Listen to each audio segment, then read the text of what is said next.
My girlfriend applied for our dream house, put her name only on the application despite my $80,000 down payment. I found out just before closing.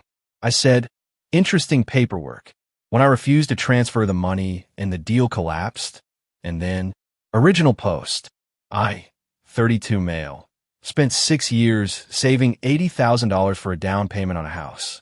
6 years of double shifts at the warehouse, driving a car held together by duct tape and prayers. Say no to vacations while my friends posted beach photos. Every dollar went into that account. My girlfriend knew about it because I'd literally shown her the balance and said, this is for us, for our future. We'd been together 4 years, living in my apartment for 2. She worked marketing, made decent money, but spent it on clothes and bottomless mimosa brunches. Whatever, different money styles. I'm a saver, she's a spender. Opposites attract, or something. 3 months back, we found the perfect house. 3 bed, 2 bath, nice yard. $340,000. My $80,000 would cover down payment and closing costs. We talked about it constantly. She wanted the master bedroom painted gray. I wanted to turn the 3rd bedroom into a gaming setup. Normal couple stuff. She said her cousin worked at a mortgage company and could get us a better rate, so she'd handle the paperwork. Made sense. I was pulling 60-hour weeks, and she had more free time. I gave her everything. Bank statements, pay stubs, tax returns. Trusted her completely. Then last week I got a random call at work. Hi, is this my name?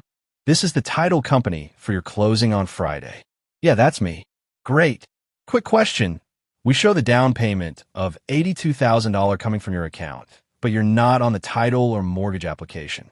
Just need you to sign a gift letter stating this is a gift with no repayment expectation. Everything went quiet, like someone hit mute on the world. What do you mean I'm not on it? The application. It only has girlfriend's name listed. If you were supposed to be a co-applicant, that's a problem because closing is in 4 days. I don't remember what I said. Something about calling back. Hung up and just stared at my phone. Pulled up my email right there on the warehouse floor. Searched everything. Nothing from the mortgage company. She'd been using her work email. Said it was easier to organize. Checked my bank app, $80,000 still there. She hadn't moved it yet because closing was Friday. That's when I'd wire it. Looked through the papers she'd shown me over the past month. Suddenly realized she'd only ever shown me stuff without names. Inspection reports. Loan estimates. Never the actual application. She came home that evening all excited about paint samples. Hey babe, look at these grays for the bedroom. I'm thinking this one. Got a weird call today from the title company. Her whole body tensed. Just for a second, but I saw it. Oh, about what? They said only your name is on the application. Asked if my $80,000 was a gift. She did this laugh. Practiced. Fake. What? No, that's wrong. Must be an error. I'll call my cousin tomorrow. I'll call them right now. Grab my phone. She literally grabbed my wrist. Babe, they're closed. Let's deal with it in the morning. I'll pull my arm back. Why are you sweating? I'm not. It's just hot in here. Obviously, it's a mistake. Why are you being weird? Dialed anyway. Put on speaker. Asked the rep to confirm who was on the application. Just girlfriend's name. Single applicant. Submitted mid-August. My girlfriend's face went white. Like all the blood just drained out. I hung up. Stared at her. Explain. Okay, look. My cousin said it would be easier to get approved with just my name because my credit score is higher. We're going to add you right after closing. That's not how mortgages work. Want to know all the technical stuff? That's what he told me. So you just didn't mention this plan to me? Not once in 2 months. I was going to. I just kept forgetting. You forgot to mention you were buying a house without me. Using my money. She started crying. You're twisting this. It was going to be our house. I was protecting us. Protecting us from what? From complications. From the process being harder. I nodded. Felt weirdly calm. Interesting paperwork. What? Nothing. I'm going to bed. Went to the bedroom. She followed me, talking the whole time. Her story kept changing. First it was her cousin's idea. Then it was for efficiency. Then it was because she wanted to surprise me with how easy she made it. I stopped listening. Eventually she gave up and slept on the couch. Next morning I called the title company first thing. I need to cancel that wire transfer. Sir, Closing is in 3 days. The seller is expecting. Not my problem anymore. Deal's off. Call my bank. Put extra security on the account. Then called a real estate attorney. Cost me $400 for an hour. Did you sign anything? He asked. Nothing. Then you're fine. It's her contract. She's going to lose the earnest money and probably get sued by the seller for breach. You're not obligated to give her that money.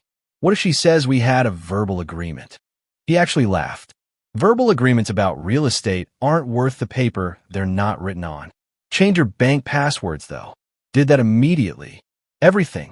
Bank, email, streaming services, all of it. Then I went home. She was already there. Called off work.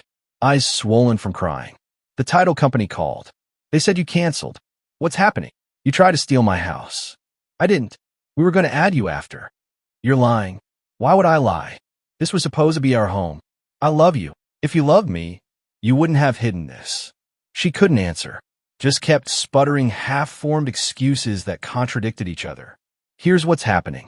I'm staying here tonight because I pay most of the rent. You need to find somewhere else to sleep.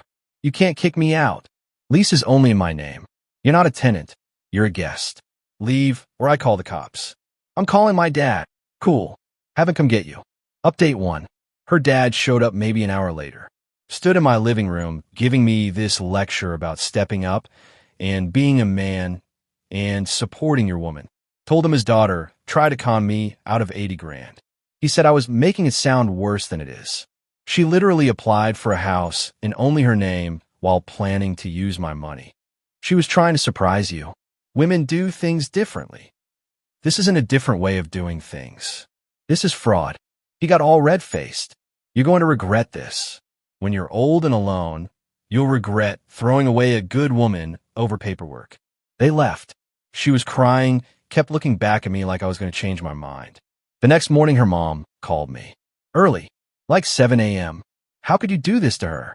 Do you know what you've done? Protected my money? She's devastated. They already told everyone about the house. Their friends, our family. Now, she has to tell them it fell through. Do you know how embarrassing? Maybe she should have thought about that before committing mortgage fraud. It's not fraud. You're being dramatic. Young couples do things like this all the time. No, they don't.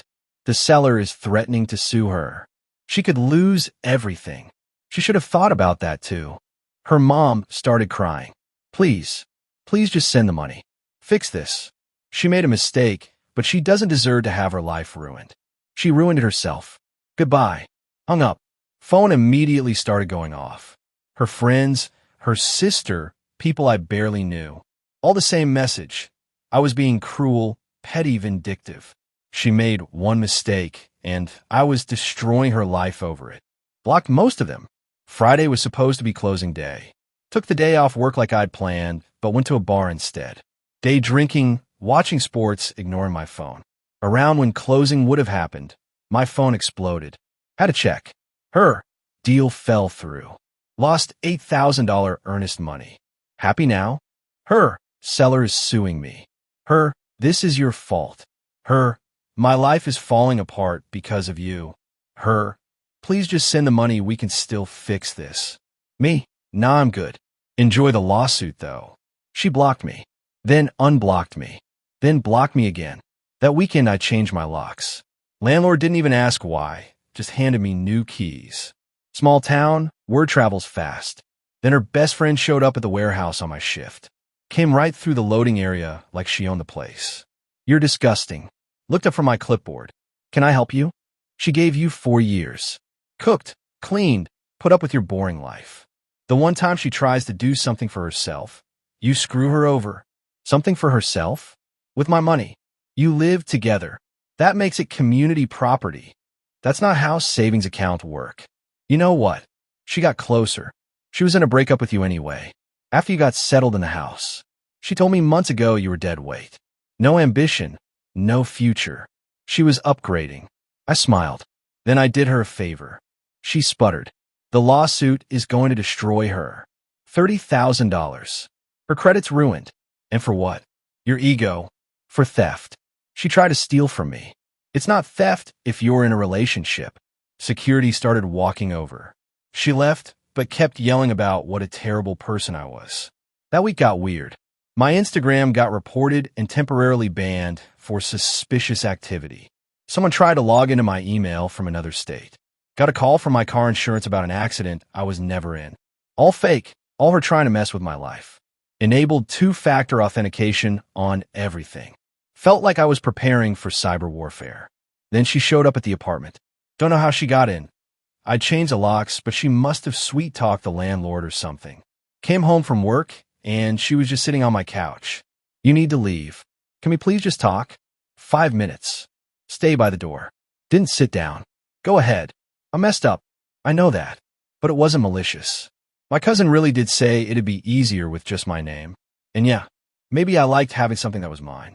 You always control the money, decide what we can afford. I felt powerless.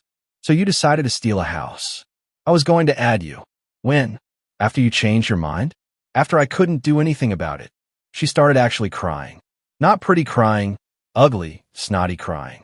I'm losing everything. The seller wants $35,000. I don't have that. I'm going to have to sell my car, drain everything, maybe declare bankruptcy. My credit dropped 200 points. I can't even rent an apartment now. My parents barely talk to me. And you won't even listen. I'm listening. You're facing consequences. I need help. Alone. 20,000. I'll pay you back. I'll sign anything. No. Please. I'll do anything. Get out of my apartment. She lost it. Started screaming. Threw a pillow at me. Called me a controlling psycho who couldn't stand to see her have anything of her own. Called the cops. She left before they showed up, but I filed a report anyway. Got a no trespass order. Few days later got served with papers. She was suing me.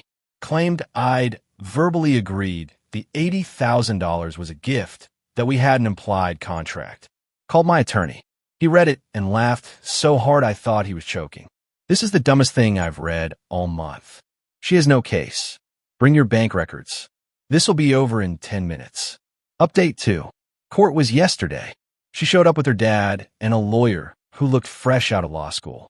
Baby face, cheap suit, kept shuffling papers nervously. Her case, we were basically married. My money was her money. I'd verbally promised her the down payment. My attorney submitted bank statements showing the account in only my name since 2018. Lease showing only my name. Utilities, all me. Then the killer, text messages where she'd called it the down payment money multiple times. Judge barely looked up from the papers. Ma'am, do you have any documentation showing joint ownership of these funds? No, Your Honor, but we lived together for 2 years. This state doesn't recognize common law marriage. Any written agreements. We talked about it verbally. Talking about using money together doesn't make it jointly owned. The account is solely in his name. Case dismissed. Her lawyer tried to argue. Judge cut him off. Counselor, this is frivolous. Your client attempted fraud and is now trying to force her victim to pay for it. We're done. Outside the courthouse, her dad cornered me in the parking lot. Hope you're proud of yourself. I'm getting there. That money should have been for both of you. You're just bitter she took initiative. Initiative? Is that what fraud is now? Her mom came over, crying. She's our baby girl. One mistake. One.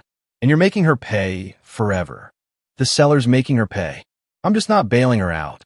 We can't afford the settlement. We're going to lose our retirement. I stopped walking. Why would your retirement be involved? Her dad looked away. We co-signed her legal fees. Thought she had a real case. Started laughing. Couldn't help it. You co-signed for this disaster lawsuit. Don't you dare laugh at us. You enabled this. That's on you. Walked away while her mom sobbed and her dad yelled about karma. She texted later, hope it was worth it. You're going to die alone. Me. Better than being someone's ATM. Thought that was the end. Nope. Last week she showed up at work again. Security tried to stop her, but she pushed through, came right up to where I was stacking pallets. I need to talk to you. You need to leave before I call the cops. The settlement went through. $32,000. My parents had to pull it from their retirement. They're working 5 more years now because of you. 5 years. Not my circus, not my monkeys. You could have prevented this. Just sent the money. We'd be in that house right now. Your house. That was the point. She grabbed my arm. Security came over, but I waved them off. What do you want? You lost. Deal's dead. What else could there possibly be? Her voice cracked. I want you to know you ruined my life. I can't get an apartment. I'm living with my parents. My friends won't even talk to me anymore. Everyone at work knows. I'm a joke. Do you get that? A joke. Yeah. And whose fault is that? I loved you. You love my money. Big difference. Security walked her out. She was still crying. I felt nothing. Not satisfaction, not guilt. Just done. Her cousin, the mortgage guy, messaged me on Facebook, said I was vindictive garbage for entrapping his cousin, and he was going to make sure everyone knows what kind of person I really am. Replied, go ahead. I've got court documents. Let's see whose story people believe. He blocked me. Then her best friend called. One last attempt. Look, I know you're mad, but she's really struggling. Can't you help? Just like 10,000 to help with the debt. No. After everything you shared together, you're really going to be like this. Everything we shared was apparently built on her planning to screw me over. She made one mistake, an $80,000 mistake, plus fraud, plus lying for months, plus suing me, plus harassing me at work. Want me to keep going? You deserve to be alone. Cool. Bye. Blocked her. Final update. It's been about a month since court. Things have mostly settled into a new normal. Her case got dismissed with prejudice. Can't refile. She paid the settlement to the sellers. Well, her parents paid it. Heard through mutuals they're working extra hours to rebuild their retirement and barely speaking to her. Her credit's destroyed. 520 score. Can't get approved for a gas card. Still living with her parents, paying them $800 per month rent, which apparently causes constant fighting because she thinks they should just let her live there for free after everything I've been through. Got demoted at work too. Not fired, but moved from client-facing to back-end admin pay cut. Something about professional conduct after word got around about the court case. Her friends all ghosted. Turns out when you can't afford to go out anymore, people stop inviting you. She posted something passive-aggressive about it on social media. Nobody commented. Ran into her at the grocery store last week. Couldn't avoid it, small town. She looked rough. Hair in a messy bun, sweats, generic brand, everything in her cart. We made eye contact. She opened her mouth like she was going to say something, then didn't. Just kept walking. That night, she texted from a new number. I know you won't respond, but I need to say this. I'm sorry. I really am. I thought I was being smart, securing my future. I didn't see it as stealing. I saw it as protecting myself. But I was wrong. I hurt you. I hurt my parents. I ruined my own life. I don't expect forgiveness. Just wanted you to know. Read it. Didn't respond. Blocked the number. Not out of spite. Just, there's nothing to say. She wants absolution. I can't give her that. My attorney asked if I felt good about how it all turned out. Told him honestly, I don't feel good or bad. Just finished. The $80,000 is still in my account. Started looking at houses again, but this time I'm going way smaller. Townhouse maybe. Something I can afford alone, manage alone, own alone. My buddies ask if I feel guilty about her parents' retirement. No, she made a choice. A calculated, deliberate choice to cut me out of the house I was funding. That wasn't a mistake or a miscommunication. That was a plan that failed. Her parents made a choice to enable her by co-signing for a lawsuit any reasonable person could see was garbage. Her friends made a choice to believe her sob story without asking questions. Those are their consequences, not mine. My mom came over for dinner last week. Asked how I was really doing. Tired, but okay. You did the right thing. Protected yourself. Doesn't feel like I did anything. Just didn't do what she wanted. That's exactly what protecting yourself looks like. Maybe. Some woman from the warehouse asked me out yesterday. Turn her down. Not ready. Might not be for a while. That's fine. I'm good with being alone right now. Better than being someone's bank account with legs. The $80,000 is still mine. The house thing still stings. I really wanted that place. But not like that. Not stolen. I'll find another house. Eventually. On my terms. My name. My rules. As for her, she's living her consequences. Every single one she earned. Maybe she'll learn something. Probably not. Entitled people don't usually change just because life hits them in the face. But that's not my problem anymore. I'm moving forward. quietly, carefully, with my money still firmly under my control. That's the whole story. That's the end.